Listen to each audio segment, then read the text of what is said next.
Dove, I'm going to start with you. How did you find out that you would be channeling Sally Bowles this season, and what was your reaction? So I don't know about you, but Cinco actually, I think, told me that he was planning on writing these characters and sort of the rough idea of who he wanted everybody to be at the end of season one. Granted, we were to get season two, and he told me pretty early. I think there was like a time when he was sort of more in a literal Chicago world. Like I think there was a world where there was maybe like a Roxy and a Velma, and there was talk about that. And he was like, "Get ready to tap dance." And I was like, "Not on your life." And but I think he called me up. We actually did a sing through with Cinco at his apartment. Yeah, at his apartment, and he told us who our characters were going to be as soon as he knew. I knew it was going to be Sally Bowles. Early enough to panic about getting it wrong, but early enough to also, sort of wrap my head around it. And I was really excited. Yeah. Aaron, what was the most fun about playing a new character this season and a little bit of like Jesus and Godspell here? Yeah, I think much like season one, I never got to do Carousel. I've never done Carousel. Maybe I could still do Carousel, but I've never played Pippin. I've never played Claude. I've never played Jesus or Judas. So to kind of get to scratch those itches, like in these great shows from the musical theater canon, in this way is pretty special. So I was very excited to do my version of childish Pippin and childish Jesus a little bit in the show.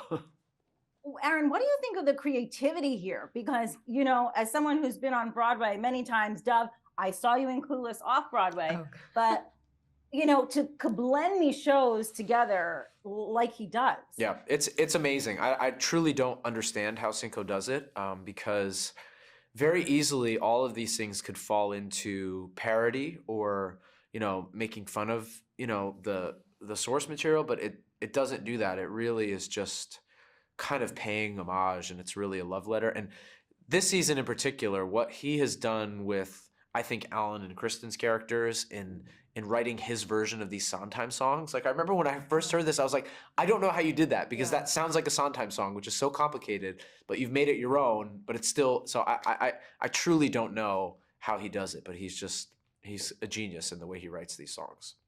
Yeah. Dove, did you have any input at all in the creation of your character this season, besides telling him no tap dancing? He would never even ask me. He knows I can't tap dance. No, not really. I mean, I definitely, there's an iconic Sally Bowles look that, you aren't going to not pay homage to. We knew we were going to have the very, coiffed sort of bob. We knew we were going to have the bowler hat. We knew we were going to have big lashes.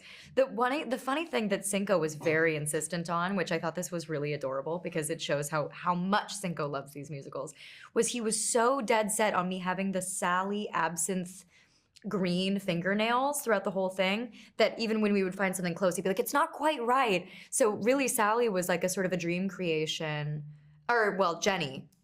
Call her Sally. Jenny was a dream creation of Cinco's and just the work that Cabaret already had done for us, really. If there was a musical that the two of you could headline together, what would it be? We want to gender bend Wicked.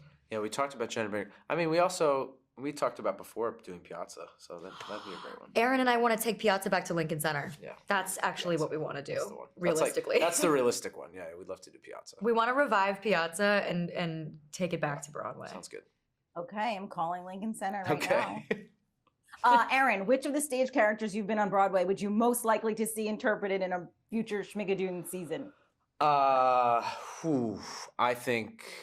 think Gabe from Next to Normal needs to show up somewhere. I think you could, if they could do a comedic version of that character, I'm here for it. I'd love to see it.